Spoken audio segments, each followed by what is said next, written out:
Welcome to వార్తా 9. ముందుగా headlines చూద్దాం. తమిళనాడులో చంద్రబాబు ప్రచారంపై రాజకీయ చర్చలు. అభివృద్ధి దృక్పథాన్ని వివరించిన చంద్రబాబు ప్రసంగం. మోదీ నాయకత్వంపై ప్రశంసలు కురిపించిన చంద్రబాబు. జాతీయ రాజకీయాలపై ప్రభావం చూపుతున్న వ్యాఖ్యలు.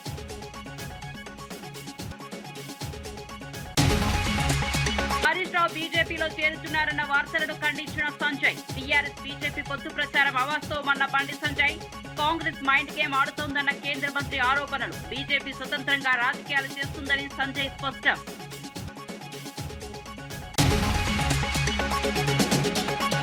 దస్తగిరి కేసులో జగన్ పాత్రపై మంత్రి పార్థసారథి ఆరోపణలు. నేర రాజకీయాలు రాష్ట్రానికి ప్రమాదమన్న మంత్రి. పూర్తి విచారణ జరపాలని డిమాండ్ చేసిన పార్థసారథి. కేసులో నిజాలు వెలుగులోకి రావాలని మంత్రి పిలుపు.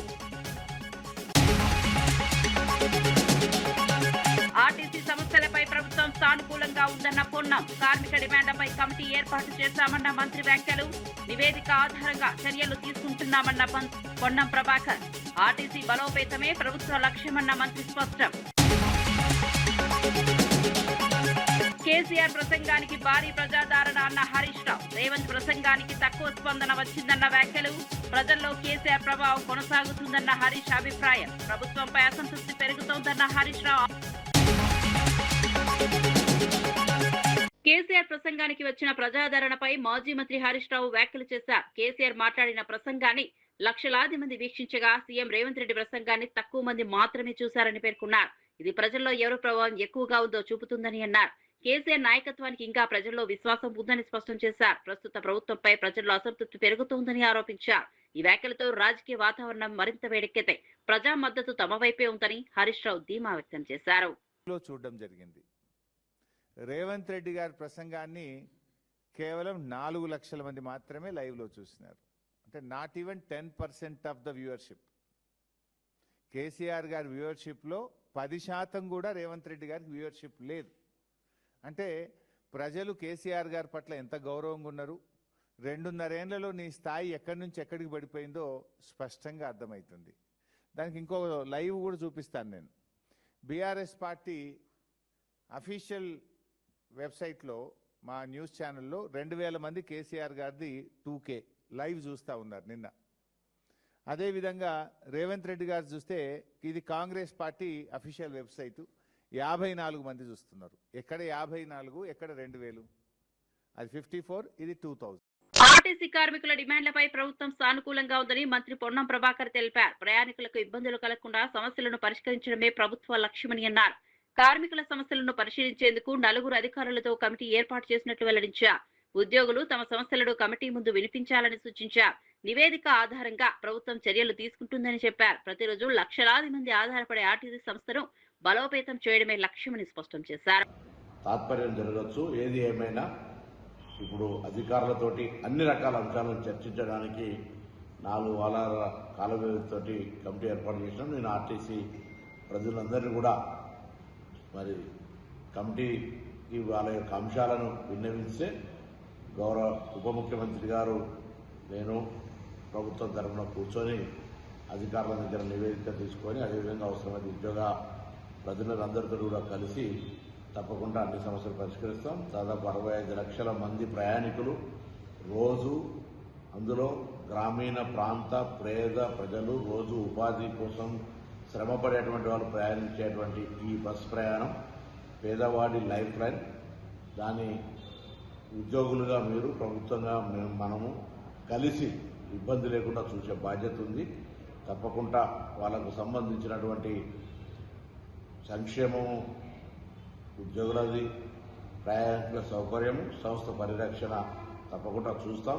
కాబట్టి ఎటువంటి బేసిజన్ పోకుండా అధికారులకు సంబంధించినటువంటి సమస్యలన్నీ నివేదించమని వారితో అందరూ కూడా ఉన్నత అధికారులు వారి ద్వారా ప్రభుత్వంకు నివేదిక తీసుకొని వాటన్నింటినీ పరిష్కారం చేయడం జరుగుతుందని నేను విజ్ఞప్తి చేస్తున్నాను. మంగళగిరిలో నిర్వహించిన మీడియా సమావేశంలో మంత్రి పార్థసారథి దస్తగిరి హత్య కేసుపై కీలక ఆరోపణలు చేశారు. ఈ ఘటనలో జగన్మోహన్ పాత్రపై తీవ్ర సందేహాలు వ్యక్తం చేస్తూ ఆయన రాజకీయ శైలిని విమర్శించారు. నేర రాజకీయాలు రాష్ట్రానికి ప్రమాదకరమని పేర్కొంటూ బాధ్యతాయుత నాయకత్వం అవసరమని అన్నారు. ఈ కేసులో పూర్తి స్థాయి విచారణ జరగాలని, నిజాలు వెలుగులోకి రావాలని డిమాండ్ చేశారు.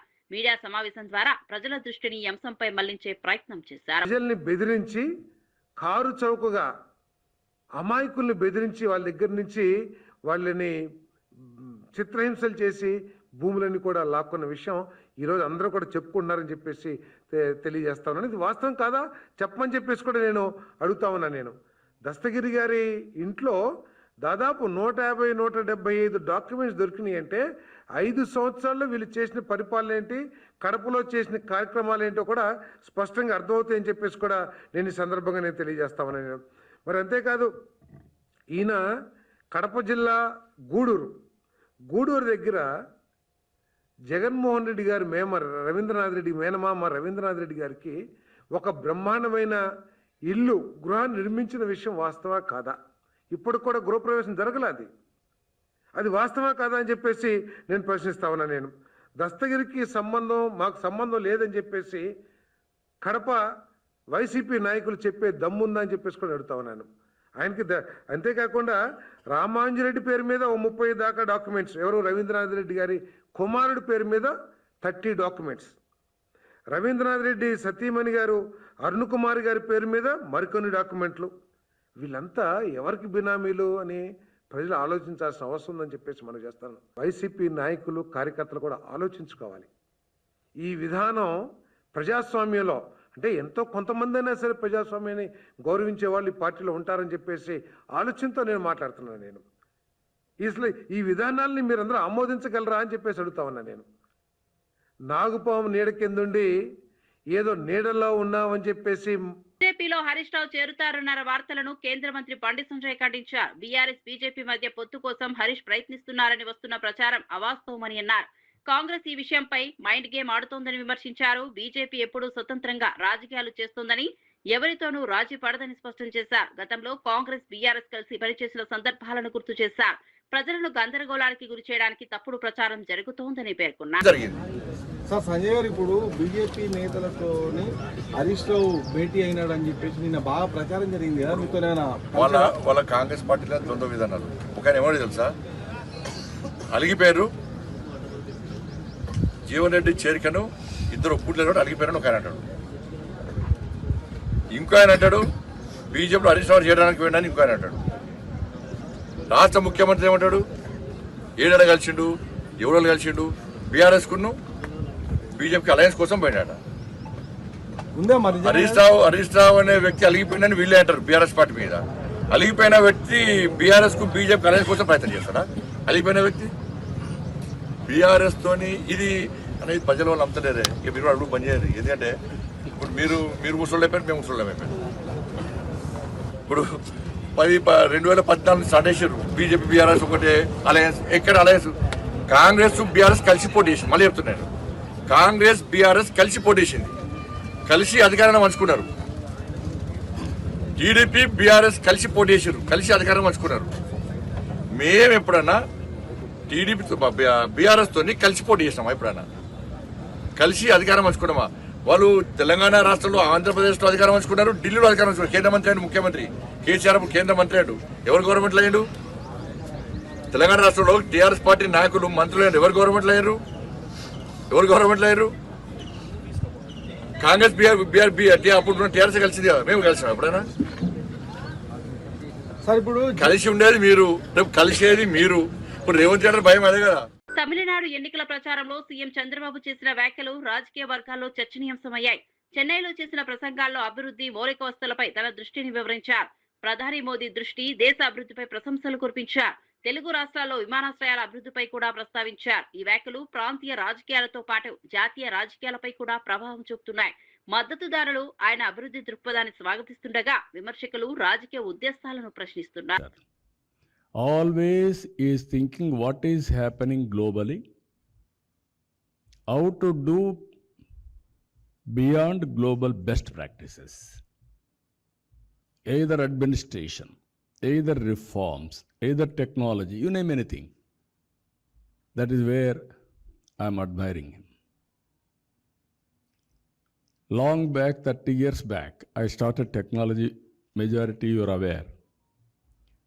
I am asking, today where is Chennai? Chennai airport, one of the oldest airport. Recently they developed again airport. Is it comparable to Hyderabad and Bangalore? When I developed Hyderabad, that is during Vajpayee period, then Bangalore also followed me. That model, after I got that model, that is a PPP model. 5,000 acres of land, one of the best airport. Then Karnataka followed that model. Now they improved further. One more terminal, one of the best in India, most experienced center. Now I am building one more airport better than both of these two. That is in Amaravati. Next version of airport. Where is Tamil Nadu? Why? That is where PM is encouraging people to move forward. Hydraa పేరుతో పేదల ఇళ్లను కూల్చివేస్తున్నారని మాజీ మంత్రి కొప్పుల ఈశ్వర్ తీవ్ర విమర్శలు చేశారు. అధికారంలోకి రావడానికి ఎన్నో హామీలు ఇచ్చిన ప్రభుత్వం వాటిని అమలు చేయడంలో విఫలమైందని అన్నారు. పేదల జీవితాలను దెబ్బతీసే చర్యలు తీసుకుంటూ ప్రజలను ఇబ్బందులకు గురి చేస్తున్నారని ఆరోపించారు. ఇళ్లను కోల్పోయిన కుటుంబాల బాధను ప్రభుత్వం గుర్తించడం లేదని పేర్కొన్నారు. పేదలపై అన్యాయం చేస్తే ప్రజల నుంచి తీవ్ర ప్రతిస్పందన వస్తుందని హెచ్చరించారు. అభివృద్ధి పేరుతో ప్రజలను నష్టపరచడం సరికాదని అన్నారు. ఉరిదీసేటువంటి అవకాశం కూడా తెలంగాణ రాష్ట్రాన్ని సాధించినందుక 14 సంవత్సరాలు ఉద్యమం చేసినందుక రాష్ట్రానికి ముఖ్యమంత్రి అయి ఈ రాష్ట్రం ఎడారిగా ఉన్నటువంటి రాష్ట్రంలో పుష్కలంగా నీళ్లు తీసుకొచ్చినందుక గొప్పగా పంటలు పండించినందుక దేశంలో ఎక్కడ లేనటువంటి రైతు బంధు అనే పథకాన్ని ఇక్కడ ప్రవేశపెట్టి 80 లక్షల మందికి పంట పెట్టుబడి సహాయం చేసినందుక 200 ఉన్నటువంటి పెన్షన్ 2000 చేసినందుక 24 గంటల కరెంట్ ఇచ్చినందుక పండించిన వడ్లను మొత్తం కొన్నందుక గ్రామాలను మొత్తం అభివృద్ధి చేసినందుక ఈ రాష్ట్రాన్ని సస్యశ్యామలం చేసినందుక ఉరియాలి కేసీఆర్ ను. నేను ఈ సందర్భంగా అడుగుతున్నా ముఖ్యమంత్రి రేవంత్ రెడ్డిని, అసలు నిన్ను ఎన్నిసార్లు ఉరియాలి? నువ్వు ఇచ్చిన వాగ్దానాలకు 2.5 సంవత్సరాలుగా వాటిని పట్టించుకోకుండా పైగా గత ముఖ్యమంత్రిని గత ప్రభుత్వాన్ని నిందించుకుంటూ నువ్వు కాలయాపన చేస్తూ ప్రజలను పిచ్చోళ్ళను చేసి ఆడిస్తున్నందుకు నిన్ను ఎన్నిసార్లు ఉరి తీయాలో ఒక్కసారి నువ్వు సమాధానం చెప్పాలి. నువ్వు ఈ రాష్ట్రంలో ముఖ్యమంత్రి కావడం కోసం ఎన్ని అబద్ధాలు ఆడినావు, ఎన్ని మాయమాటలు చెప్పినావు, ఎన్ని తప్పుడు వాగ్దానాలు చేసినావు. 420 హామీలు ఇస్తావా? ఒక్క హామీ అన్న అమలు చేసినావా? 6 గ్యారంటీలలో ఒక్క గ్యారంటీ అన్నా సజావుగా ఇయ్యాల అమలు చేసినావా? నీకు సిగ్గుందా అసలు మాట్లాడేందుకు? కేసీఆర్ గారిని పట్టుకొని మనిషివా నువ్వు మాట్లాడేందుకు? ఆయన సమాధి మీద నీ జెండా పెడతావా? నీ సమాధి మీద జెండా పెట్టి నీ సమాధి మీద ప్రజలు తొక్కేటువంటి రోజులు దగ్గరనే ఉన్నాయి. గుర్తు పెట్టుకో రేవంత్ రెడ్డి. నోరు ఉంది కదా అని ఏది పడితే అది మాట్లాడు కాదు. అంటే ఈ హరాస్మెంట్ మాటలే చేస్తున్న జాలగాను. ఇప్పటికే వేల మంది జీవితాలతోటి నీ హైడ్రా పేరు మీద హైదరాబాద్ లో కావచ్చు, రాష్ట్రంలో ఇతర ప్రాంతాల్లో కావచ్చు, నువ్వు హైడ్రా పేరు చెప్పి పేద ప్రజల ఉసురు తీస్తున్నది చాలదా? ఈ దొక్కుతున్నావు కదా, నువ్వెవరు దొక్కుతున్నావు? పై వచ్చిన ఆరోపణలను పూర్తిగా ఖండిస్తూ ఏపీ ఎంప్లాయీస్ మాజీ అధ్యక్షుడు వెంకట్రామరెడ్డి స్పందించారు. తాను ఎలాంటి తప్పు చేయలేదని, తనపై ఆరోపణలకు ఎలాంటి ఆధారాలు లేవని స్పష్టం చేశారు. ప్రభుత్వం అధికారంలో ఉందని తనను అన్యాయంగా డిస్మిస్ చేసిందని ఆరోపించారు. ఉద్యోగులకు ఇవ్వాల్సిన ప్రయోజనాలు ఇవ్వడం లేదని, ఉద్యోగ సంఘాలు నిరసనలు చేస్తున్నాయని గుర్తు చేశారు. గతంలో తాను ఉద్యోగుల ప్రయోజనాల కోసం పనిచేశానని తెలిపారు. ఇలాంటి చర్యలతో తనను భయపెట్టలేరని స్పష్టం చేశారు. చట్టపరంగా పోరాటం చేసి నిజాన్ని బయట పెడతానని అన్నారు. నేను ప్రభుత్వానికి వ్యతిరేకంగా అంటే గత ఎన్నికల్లో ప్రచారం చేసిన ఒక ఆరోపణతో నన్ను డిస్మిస్ చేయడం జరిగింది. అయితే నా మీద కేసు 2 సంవత్సరాల నుంచి ఉంది. కడప కలెక్టర్ గారు రిపోర్ట్ ఇచ్చి కూడా 8 సంవత్సరాలైంది. ఇప్పుడు ఎందుకు ఇచ్చింది అనేది మనందరూ ఉద్యోగులందరూ కూడా ఆలోచించాలని చెప్పి కోరుతున్నా. ఎందుకంటే మొన్న ఆదివారం రోజు అన్ని ఉద్యోగ సంఘాల నాయకులు, ఏపీ ఎన్జీఓ అధ్యక్షుడు విద్యాసాగర్ గారు, రాష్ట్ర వ్యాప్తంగా ఆర్టీసీ కార్మికులు సమ్మెకు దిగిన నేపథ్యంలో జేఏసీ చైర్మన్ వెంకన్న ప్రభుత్వంపై తీవ్ర అసంతృప్తి వ్యక్తం చేశారు. కార్మికుల సమస్యలపై ఎన్నిసార్లు విజ్ఞప్తి చేసినా ప్రభుత్వం స్పందించలేదని విమర్శించారు. గత బీఆర్ఎస్ ప్రభుత్వం విధించిన ఆకాంక్షలనే ప్రస్తుత ప్రభుత్వం కొనసాగిస్తోందని ఆరోపించారు. ఆర్టీసీ సంస్థల్లో ప్రజాపాలన లేకుండా నిర్ణయాలు తీసుకుంటున్నారని అన్నారు. ఉద్యోగుల సంక్షేమం, జీతాలు, భద్రత వంటి కీలక అంశాలు నిర్లక్ష్యం అవుతున్నాయని పేర్కొన్నారు. సమస్యలు పరిష్కరించే వరకు సమ్మె కొనసాగుతుందని హెచ్చరించారు. ప్రజలకు ఇబ్బందులు కలగకూడదని కోరుతూ ప్రభుత్వం వెంటనే చర్చలకు రావాలని డిమాండ్ చేశారు. ఎలాంటి స్పందన వారి నుండి రాలేదు. మార్చి 13 తారీఖున సమ్మె నోటీసు జేసీ ఆధ్వర్యంలో ఇస్తే దాదాపుగా 40 రోజులు 41 రోజు కావస్తున్నప్పటికీ ఈ రోజు వరకు కూడా ప్రభుత్వం నుంచి ఎలాంటి స్పందన కానీ సమ్మె నివారణ చర్యలు చేపట్టాలనే ఒక ఆలోచన ఈ ప్రభుత్వానికి రాకపోవడం పట్ల మేమంతా విచారం వ్యక్తం చేస్తున్నాం. గత బీఆర్ఎస్ ప్రభుత్వ హయాంలో పెట్టినటువంటి ఆంక్షలనే ఇప్పటికీ ఈ ప్రభుత్వం కొనసాగిస్తున్నది. కాబట్టి ఆర్టీసీలో ప్రజాపాలన అనేది లేదు. కేవలం ఇప్పుడు బీఆర్ఎస్ ప్రభుత్వం అనుసరిస్తున్నటువంటి పాలనే ఇప్పుడు ఉన్నది.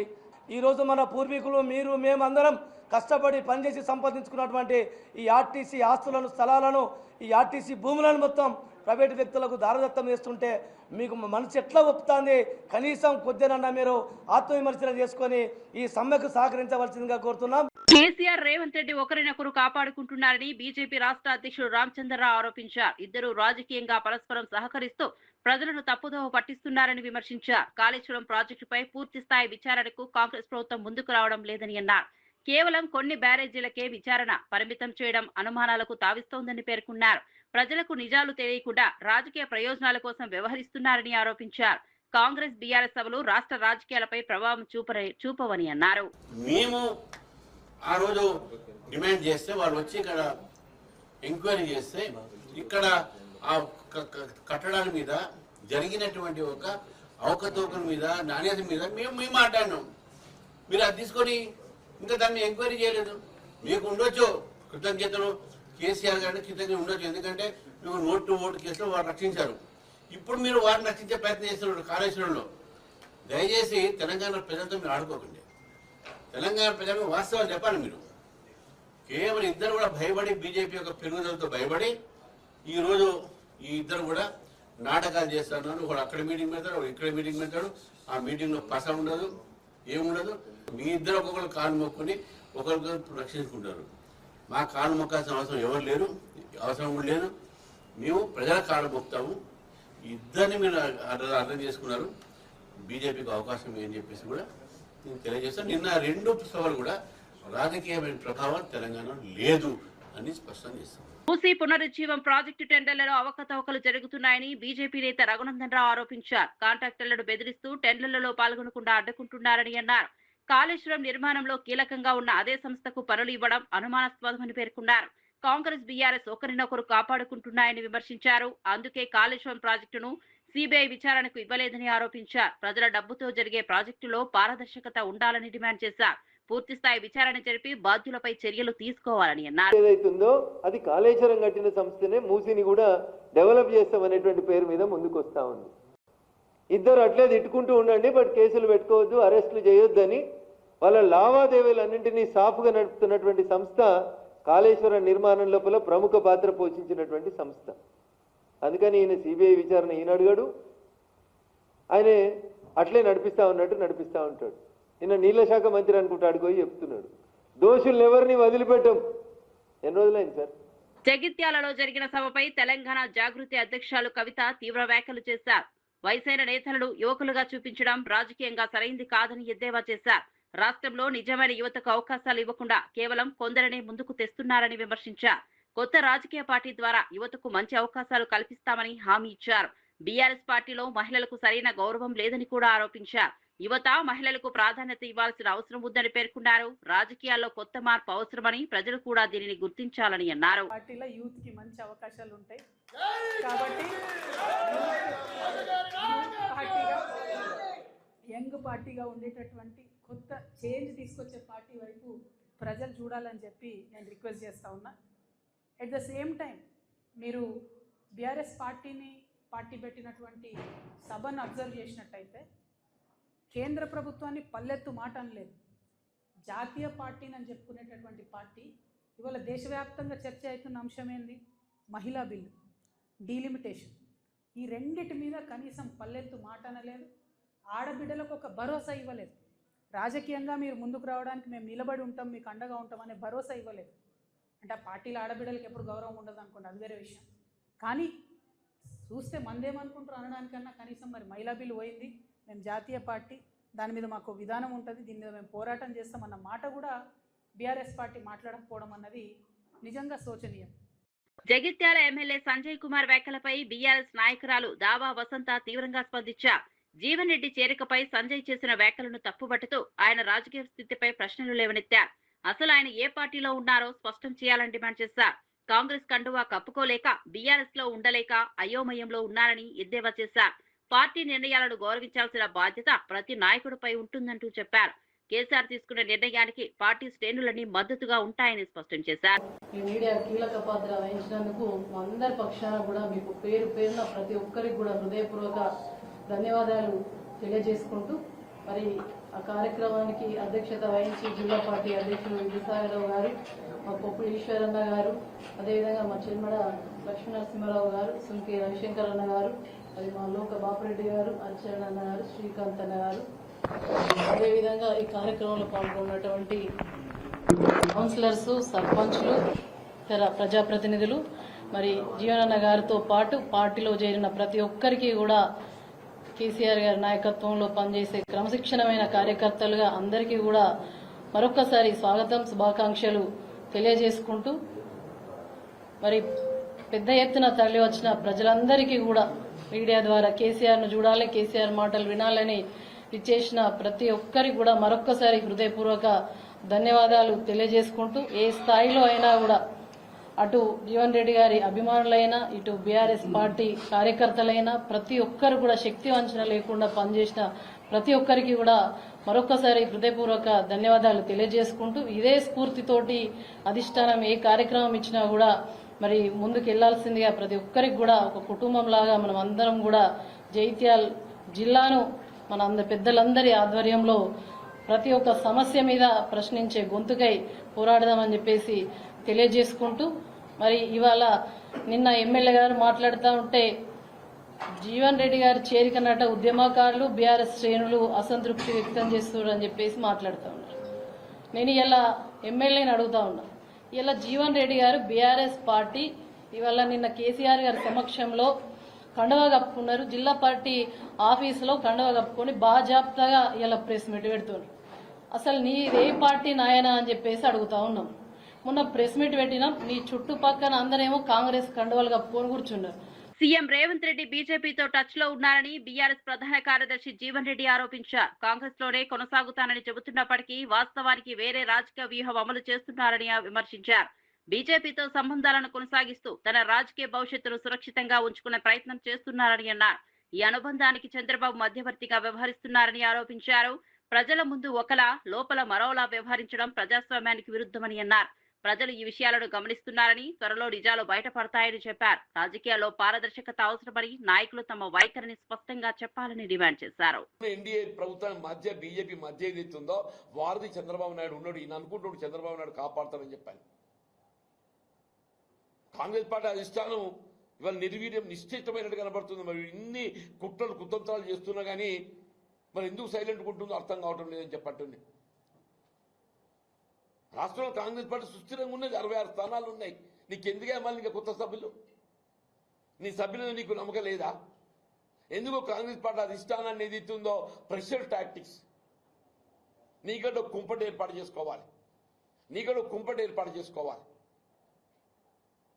దయచేసి ఏదైతుందో కనీసం నిన్నటి సభ కేసీఆర్ గారు ఏదైతుందో జగిత్యాల సభ అని చెప్పి జగిత్యాలకి పరిమితం కాదు. వాస్తవం నిన్నటి సభ నేను అంత పెద్ద ఎత్తున మరి కేసీఆర్ గారి అభిమానులు ఎవరు ఊహించిన దానికంటే ఏదైతుందో ఇలా పెద్ద ఎత్తున. తెలంగాణలో బీఆర్ఎస్ పార్టీకి రాజకీయంగా ముగింపు దశ వచ్చిందని ప్రభుత్వ విప్ బాల్మూరి వెంకట్ తీవ్ర వ్యాఖ్యలు చేశారు. కేసీఆర్ జీవన్ రెడ్డిని భేటీని కేవలం రాజకీయ నాటకంగా అభివర్ణిస్తూ ప్రజలను మభ్యపెట్టే ప్రయత్నమని అన్నారు.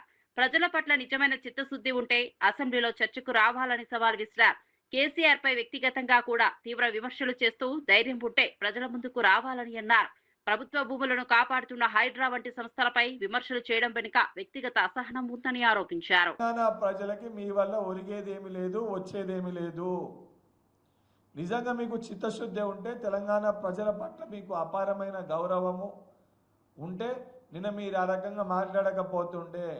నిన్న మీ మాటల్లో కూడా మీ మదము, మీ బలుపు, మీ కొవ్వు చాలా స్పష్టంగా కనబడ్డది. మీరు చేసిన తప్పులకి ప్రజలు మిమ్మల్ని నీలకేసి కొడితే ప్రజలు తప్పు చేసిరని చెప్పి నిన్న కూడా ప్రజల్నే నిందిస్తున్నావు, నిన్న కూడా ప్రజల గురించే మాట్లాడుతున్నావు. ఈరోజు కల్వకుంట్ల చంద్రశేఖరరావు దొంగతనం చేసిండని చెప్పి సరే నేను మా పార్టీ నాయకులు మాట్లాడితే రాజకీయ పరంగా విమర్శించారు అనుకోవచ్చు, కానీ కన్న కూతురు కేసీఆర్ కన్న కూతురు తోడబుట్టిన కేటీఆర్ చెల్లె వాళ్ళ కుటుంబ సభ్యురాలు తనే బయటికి వచ్చి అడ్డగోలుగా వాళ్ళని రాక్షసులు రాబందులు తెలంగాణ రాష్ట్రాన్ని ఆగం చేసిర్రని చెప్పి వాళ్ళు మాట్లాడింది.